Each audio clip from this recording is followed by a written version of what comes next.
Hello everyone, आप सभी का हमारे चैनल पर स्वागत है।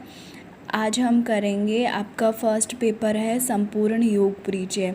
संपूर्ण योग परिचय का फर्स्ट चैप्टर है, तो इसके ये प्रश्न उत्तर है। इसमें इस प्रश्न उत्तरों के माध्यम से हम इस पूरे चैप्टर को हम शॉर्ट नोट्स में कंप्लीट करेंगे। तो इसका पहला प्रश्न है, योग का अर्थ बताते हुए संक्षिप्त इतिहास बताइए।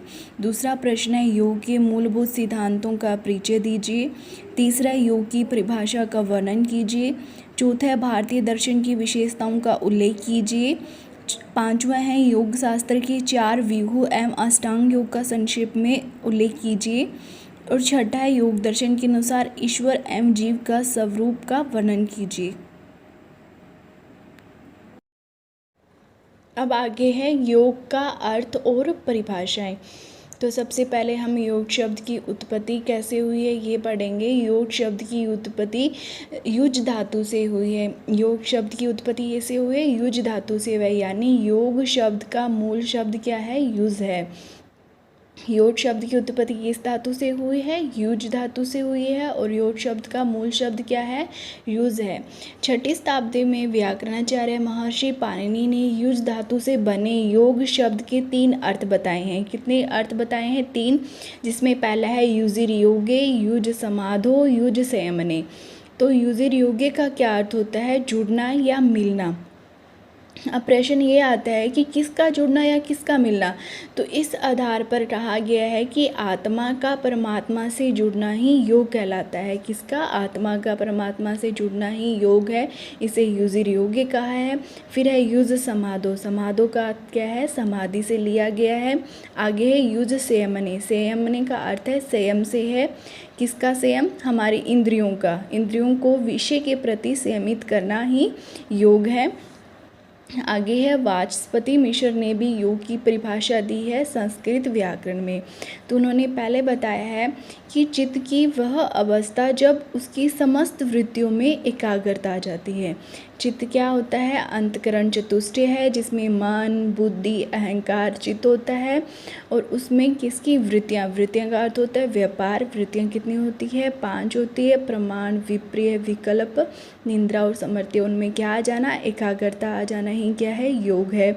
दूसरा, वह साधन जिसके द्वारा समस्त चित्त वृत्तियों में एकाग्रता लाई जाती है। इसमें अपने आप आ जाती है और इसमें लाई जाती है। वह स्थान जहाँ चित्त की वृत्तियों की एकाग्रता उत्पन्न हो जाती है, वह क्या है? योग है।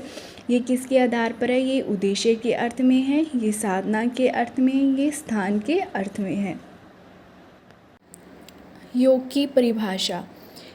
योग की परिभाषा है, योग दर्शन के अनुसार योगेश चित्त वृत्ति निरोध, अर्थात चित्त वृत्तियों का निरोध ही योग है। दूसरी है भगवत गीता के अनुसार समत्व योग उच्यते, अर्थात आसक्ति को त्याग कर सिद्धि और असिद्धि में समान बुद्धि वाला होकर योग में स्थिर होकर कर्तव्य को करे। समत्व ही क्या है? योग है। मतलब हमेशा समभाव की स्थिति में रहना ही भगवत गीता के अनुसार योग है। दूसरा है भगवत गीता के अनुसार है योग कर्मसु कौशलम, अर्थात कर्म के बंधन में न बंधना ही योग की कुशलता है। फिर है कठोपनिषद के अनुसार इंद्रिय, मन, बुद्धि की स्थिर धारणा का नाम ही योग है। उपनिषद के अनुसार मन के प्रशमन अर्थात स्थिर हो जाना ही योग है। यह है योग की परिभाषा। सबसे पहले पढ़ी योग दर्शन के अनुसार, फिर है भगवत गीता के अनुसार। योग दर्शन के अनुसार है चित्त वृत्तियों का निरोध या रुक जाना ही योग है। भगवत गीता के अनुसार है समत्व ही योग है, समभाव की स्थिति में रहना, हमारे कर्मों में कुशलता ही योग है। फिर कठोपनिषद के अनुसार हमारी इंद्रिय, मन और बुद्धि का स्थिर हो जाना। महापनिषद के अनुसार मन का प्रशमन या मन का स्थिर हो जाना ही योग है। आगे है षड दर्शनों में योग का वर्णन। दर्शन क्या होते हैं? दर्शन शब्द है जो दर्श धातु और ल्यूट प्रत्यय से मिलकर बना है, जिसका अर्थ होता है दृष्टि या जिसके द्वारा देखा जाए। दृश्यते नेन इति दर्शनम, अर्थात दर्शन वह विद्या है जो आत्म तत्व साक्षात्कार कराती है। जिसके द्वारा तत्व का साक्षात्कार हो सके वह विद्या दर्शन कहलाती है। दर्शन कौन से धातु से, दृश्य धातु से और ल्यूट प्रत्यय से मिलकर बना है, जिसका अर्थ है जिसके द्वारा देखना और जिसे आत्म तत्व हो, आत्म तत्व का ज्ञान हो, उसे दर्शन कहते हैं। पाश्चात्य विचारधारा में फिलोसफी अर्थ है, जो फिलोसफी शब्द है ये दो शब्दों से मिलकर बना है, फिलोस प्लस सोफिया। फिलोस का अर्थ होता है प्रेम और सोफिया का अर्थ होता है विद्या, अर्थात विद्या का प्रेम या विद्या अनुराग ही क्या है, दर्शन है। दर्शन को दो भागों में डिवाइड किया है, दो, पहला है आस्तिक दर्शन और दूसरा है नास्तिक दर्शन। आस्तिक दर्शन वो होते हैं जो वेदों की सत्ता को स्वीकारते हैं। इसमें 6 दर्शन है। पहला है सांख्य दर्शन, योग दर्शन, न्याय दर्शन, वैशेषिक दर्शन, पूर्व मीमांसा, उत्तर मीमांसा। और नास्तिक दर्शन वो होते हैं जो वेदों की सत्ता को नहीं स्वीकारते। यह है चार्वाक दर्शन, बौद्ध दर्शन, जैन दर्शन। ये था आपका षड दर्शनों में योग का वर्णन। अब दर्शनों में हम सबसे पहले पढ़ेंगे सांख्य दर्शन। पहले नंबर का दर्शन है सांख्य दर्शन। तो हर दर्शन में हम उनके प्रवर्तक, उनका ग्रंथ, उनका सिद्धांत, उनमें कितने प्रमाण हैं और ये तत्व, ये 5 पॉइंट हर एक दर्शन के सेम रहेंगे। तो अब सांख्य दर्शन में पढ़ते हैं कि सांख्य दर्शन के प्रवर्तक कौन है। सांख्य दर्शन के प्रवर्तक है महर्षि कपिल। ग्रंथ कौन सा है, सांख्य कारिका। सिद्धांत कौन सा है इसमें, सत्कार्यवाद या कार्यकारवाद है। प्रमाण कितने हैं, 3 है, प्रत्यक्ष, अनुमान और आगम। तत्व कितने हैं सांख्य दर्शन में, 25 तत्व है। सांख्य का शाब्दिक अर्थ क्या होता है, सांख्य का शाब्दिक अर्थ होता है संख्या संबंधी विश्लेषण करना। सांख्य दर्शन में 3 दुख बताए हैं, जिसमें पहला दुख है आध्यात्मिक, अधिभौतिक और तीसरा है अधिदैविक। आध्यात्मिक दुख कौन से होते हैं, वो दुख जिसमें शारीरिक और मानसिक वह आध्यात्मिक दुख होता है। शारीरिक में जैसे त्रिदोष होते हैं, वात, पित्त, कफ, असंतुलन की अवस्था। और मानसिक में जो हमारे मानसिक विकार होते हैं उसमें आते हैं काम, क्रोध, लोभ, मोह। फिर है अधिभौतिक। अधिभौतिक में जो पंचमहाभूत तथा जो प्राणियों से हमें प्राप्त होता है वो क्या होता है, अधिभौतिक। फिर तीसरा है अधिदैविक, जिसमें हमें प्राकृतिक रूप से कोई आपदा, बाढ़, भूकंप है, वो अधिदैविक में आते हैं। फिर है त्रिगुण। कौन कौन से होते हैं, सत्वगुण, तमगुण, रजगुण। और इन तीनों की संयोग ही क्या है, प्रकृति है। और प्रकृति और पुरुष का संयोग क्या है, सृष्टि का निर्माण है। तो सांख्य दर्शन में हम पहले पढ़ेंगे प्रवर्तक महर्षि कपिल, ग्रंथ सांख्य कारिका, सिद्धांत है सत्कार्यवाद, प्रमाण कितने हैं, 3, तत्व है 25। अब सांख्य का अर्थ क्या होता है, संख्या संबंधी विश्लेषण करना। इसमें कितने दुख है, 3 दुख है, आध्यात्मिक, अधिभौतिक और अधिदैविक। गुण कितने हैं, 3, सत्व, तम और रज का संयोग ही क्या है, प्रकृति है। और प्रकृति और पुरुष का संयोग क्या है, सृष्टि निर्माण है। फिर आगे है न्याय दर्शन। न्याय दर्शन के प्रवर्तक कौन है, गौतम ऋषि। ग्रंथ क्या है, न्यायसूत्र। सिद्धांत क्या है, कारणवाद। प्रमाण कितने इसमें, 4। और सांख्य दर्शन में कितने थे, 3। और न्याय दर्शन में क्या है, 4। पहला है प्रत्यक्ष, अनुमान, उपमान और शब्द। दर्शन है जो वैदिक दर्शन की श्रेणी में आता है। जिन साधनों से हमें यह तत्वों का ज्ञान प्राप्त हो जाता है, उन्हीं साधनों को किसकी संज्ञा दी जाती है, न्याय की संज्ञा दी जाती है। इसमें 16 पदार्थों की मान्यता दी गई है। जो न्याय दर्शन है वो किसकी श्रेणी में आता है, वैदिक दर्शन की श्रेणी में आता है। जिसमें हमें ज्ञेय तत्वों का ज्ञान प्राप्त होता है, वही क्या है, न्याय है। न्याय में कितने पदार्थों की मान्यता दी गई है, 16 पदार्थों की। गौतम ऋषि के अनुसार दंड के बिना न्याय व्यवस्था उचित नहीं है। तो ये हमारे 2 दर्शन कंप्लीट हुए। पहला था सांख्य दर्शन, दूसरा था न्याय दर्शन। आगे हम पढ़ेंगे वैशेषिक दर्शन। वैशेषिक दर्शन, इसके प्रवर्तक है महर्षि कणाद। वास्तविक नाम क्या था उनका, उलुक। इसलिए वैश्विक दर्शन को आलुक्य दर्शन भी कहा जाता है। प्रकृति का विवेचन कर परमात्मा प्राप्ति पर बल दिया गया है। कौन से दर्शन में, वैशेषिक दर्शन में। इसमें कौन है, महर्षि कणाद। महर्षि कणाद रचित इस दर्शन को धर्म के सच्चे स्वरूप का वर्णन किया गया है। इसमें उन्नति तथा निश्रेय सिद्धि के साधन को धर्म माना गया है।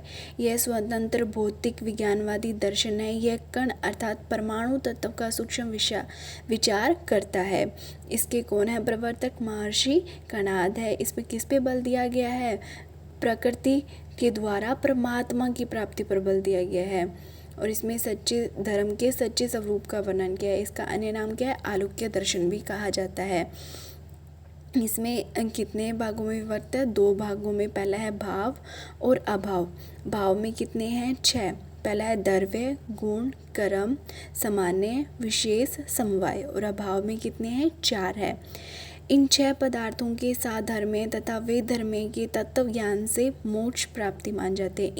इनके द्वारा किसकी हम प्राप्ति मान जाती है? तत्व ज्ञान या मोक्ष की प्राप्ति मान जाती है। यह दर्शन आलुक्य, कणाद, वैशेषिक या पाशुपत्य दर्शन के नाम से प्रसिद्ध है। तो यह हमारा वैशेषिक दर्शन पूरा होता है। सबसे पहले हमने पढ़ा सांख्य दर्शन, फिर न्याय दर्शन, फिर वैशेषिक दर्शन। वैशेषिक दर्शन में कौन है? महर्षि कणाद। इसे अन्य नाम जाना जाता है आलुक्य दर्शन के नाम से जाना जाता है। इसमें किस पे? प्रकृति के द्वारा परमात्मा की प्राप्ति। और इसमें धर्म के सच्चे स्वरूप का वर्णन किया गया है। इसमें परमाणु तत्व या कण पर सूक्ष्म विचार किया गया है। इसमें कितने भागों में विभक्त है? 2 में, भाव और अभाव। और इन 6 द्रव्यों के द्वारा हमें मोक्ष प्राप्ति मानी गई है। योग दर्शन। योग दर्शन के प्रवर्तक कौन है? महर्षि पतंजलि। यह सांख्य के पूरक दर्शन के नाम से प्रसिद्ध है। यह दर्शन सांख्य की तरह द्वैतवादी है। योग दर्शन के सवेश्वर सांख्य और सांख्य को निरीश्वर सांख्य कहा जाता है। मतलब सांख्य दर्शन में ईश्वर की सत्ता को स्वीकारता है, नहीं स्वीकारता, ये बोलता है ना तो ईश्वर की सत्ता को स्वीकारता है, ना ही अस्वीकारता है। परंतु जो योग दर्शन में है वो ईश्वर को मानते हैं। इसलिए जो सांख्य को तो निरीश्वर सांख्य बोला है और योग दर्शन को सवेश्वर सांख्य बोला है। पातंजलि योग सूत्र इसका महत्वपूर्ण ग्रंथ है। योग दर्शन का कौन सा महत्वपूर्ण ग्रंथ है? पातंजलि योग सूत्र। इसमें कितने पाद है, कितने अध्याय हैं? 4 अध्याय है, जिसमें पहला अध्याय है समाधि पाद, दूसरा साधना पाद, तीसरा विभूति पाद, चौथा है केवल्य पाद। समाधि पाद है उसमें कितने सूत्र है? 51 सूत्र। साधना पाद में 55, विभूति पाद में 55, केवल्य पाद में 34 सूत्र है। कुल सूत्रों की संख्या होगी टोटल कितने होंगे? 195। इसमें कुल तत्व कितने हैं? 26 तत्व है। और सांख्य दर्शन में कितने थे? 25। और इसमें एक तत्व और जुड़ा है, ये किसको मानते हैं? ईश्वर को मानते हैं। तो इसमें कितने तत्व है? 26 तत्व है। और न्याय दर्शन में कितने थे? 16 पदार्थों का। सांख्य दर्शन में योग का सैद्धांतिक ग्रंथ एवं पातंजलि योग सूत्र को व्यवहारिक ग्रंथ के रूप में जाना जाता है। जिसमें सांख्य दर्शन को कैसा माना है? सैद्धांतिक। और पातंजलि योग सूत्र को माना गया है व्यवहारिक ग्रंथ के रूप। अब आगे है महर्षि पतंजलि ने इसमें योग को स्पष्ट रूप से परिभाषित करते हुए योग की परिभाषा दी है कि योगिस चित्त वृत्ति निरोध, अर्थात चित्त की वृत्तियों का निरोध होना ही क्या है? योग है। चित्त क्या है? चित्त अंतकरण चतुष्टय है। वृत्ति क्या है? इंद्रियों का व्यापार से है। और इसमें किसका वर्णन मिलता है हमें? अष्टांग योग का। अष्टांग योग में कितने अंग है? 8 अंग है, जिसमें पहला है यम, नियम, आसन, प्राणायाम, प्रत्याहार, धारणा, ध्यान, समाधि है। इनको कितने भागों में बांटा है? 2 भागों में। पहला है अंतरंग, दूसरा है बहिरंग। बहिरंग कितने हैं? 5 है। अंतरंग कितने हैं? 3 है। जो यम, नियम, आसन, प्राणायाम, प्रत्याहार क्या है? बहिरंग है। और धारणा, ध्यान, समाधि क्या है? अंतरंग साधन है। आगे है मीमांसा दर्शन। इसे पूर्व मीमांसा के नाम से भी जाना जाता है। इसका ग्रंथ कौन सा है? मीमांसा सूत्र। और इसके रचयिता है महर्षि जैमिनी। इसका उद्देश्य वैदिक धर्म व मंत्रों की विस्तृत व्याख्या करता है। कर्म के आधार पर कर्म के द्वारा परमात्मा को प्राप्त करने का उपदेश दिया गया है। किसके द्वारा? कर्म के द्वारा। और कौन से दर्शन में? प्रकृति के द्वारा परमात्मा को प्राप्त करने पर बल दिया गया है, ये आप बताना। मीमांसा दर्शन के विभाजन इस प्रकार किया गया है। मीमांसा दर्शन को दो भागों में विभाजित किया गया है। पहला है कर्म मीमांसा, दूसरा है ज्ञान मीमांसा। कर्म मीमांसा को पूर्व मीमांसा बोला जाता है और ज्ञान मीमांसा को उत्तर मीमांसा बोला जाता है। कर्म मीमांसा अर्थात वो धर्म जिज्ञासा से प्रारंभ होती है। इसमें प्रमाण कितने हैं? 6 प्रमाण हैं। पहला है प्रत्यक्ष, दूसरा है आगम, तीसरा है अनुमान, चौथा है उपमान, पांचवा है अर्थापत्ति, छठा है अनुपलब्धि। सांख्य दर्शन में कितने प्रमाण थे? 3। न्याय दर्शन में कितने थे? 4। और मीमांसा दर्शन में कितने प्रमाण है? 6 प्रमाण है। इसका सूत्र कौन सा है? मीमांसा सूत्र। इसको अन्य किस नाम से जाना जाता है? पूर्व मीमांसा। और इसके रचयिता महर्षि जैमिनी। जो पूर्व मीमांसा है वो कर्म पर आधारित है, जो उत्तर मीमांसा वो ज्ञान पर आधारित है। अब आगे है उत्तर मीमांसा दर्शन। उत्तर मीमांसा या इसे वेदांत दर्शन के नाम से भी जाना जाता है। इसके प्रवर्तक कौन है? बादरायण। ग्रंथ है ब्रह्मसूत्र। सिद्धांत अनिर्वचनीय, ख्यातिवाद या विवर्तवाद है इसके सिद्धांत है। वेदांत का क्या अर्थ होता है? वेदों का अंतिम भाग को क्या बोलते हैं? वेदांत बोलते हैं। तो हमने इसमें 6 दर्शन आपके कंप्लीट होते हैं। इसमें पहला था सांख्य दर्शन, फिर योग दर्शन, फिर न्याय दर्शन, फिर वैशेषिक दर्शन, फिर आता है पूर्व मीमांसा, फिर है उत्तर मीमांसा। ये आपके 6 दर्शन कंप्लीट हो गए। अब है उत्तर मीमांसा या वेदांत दर्शन में ही जीव का स्वरूप बताया है। वेदांत में जीव और प्रकृति ये दोनों ब्रह्मा के अधीन है। किसके अधीन है? ब्रह्मा के अधीन है। जीव नित्य है, न जन्मता है और न ही मरता है। ये किसमें बताया है? उत्तर मीमांसा में। अब उत्तर मीमांसा में आगे बताया है प्रकृति। इसे माया भी कहते हैं। प्रकृति क्या है? जगत का उपादान कारण है। और जगत का उपादान कारण क्या है? प्रकृति है। फिर है आगे पुराणों में योग का इतिहास या योग के बारे में वर्णन। पुराण होते क्या हैं? वैदिक ज्ञान एवं सिद्धांतों को सरस रूप से दृढ़ता से समझाने के लिए इतिहास को अति उपयोगी माना गया है। वो कौन है? पुराण है। मतलब जो हमारा वैदिक ज्ञान है उनको अच्छी तरह से समझने के लिए इतिहास को लिए जो उपयोगी है वो क्या है? पुराण है। पुराणों की संख्या कितनी है? 18 है। इनकी रचयिता कौन है? वेद व्यास। फिर इस चैप्टर में लास्ट क्वेश्चन है चक्रों का संक्षिप्त वर्णन। चक्र कितने हैं? 8 है। पहला है मूलाधार, स्वादिष्ठान, मणिपुर, हृदय चक्र, विशुद्धि चक्र, आज्ञा चक्र, मनस चक्र, सहस्त्रार चक्र। और इन चक्रों का जो वर्णन मिलता है वो कौन से वेद से मिलता है? अथर्ववेद से मिलता है। तो आपका ये फर्स्ट चैप्टर पूरा होता है। तो इस फर्स्ट चैप्टर में सबसे पहले था योग का अर्थ, फिर था योग की परिभाषा, फिर आता है योग का इतिहास। सबसे पहले इतिहास में हमने पढ़ा था वेद में, फिर है उपनिषदों में, फिर हम दर्शन में पढ़ा था। दर्शनों की संख्या कितनी थी? 6। और फिर हमने पढ़ा था पुराण, और फिर हमने चक्रों का संक्षिप्त वर्णन। ये आपका फर्स्ट चैप्टर पूरा होता है। आई होप आपको समझ आया होगा।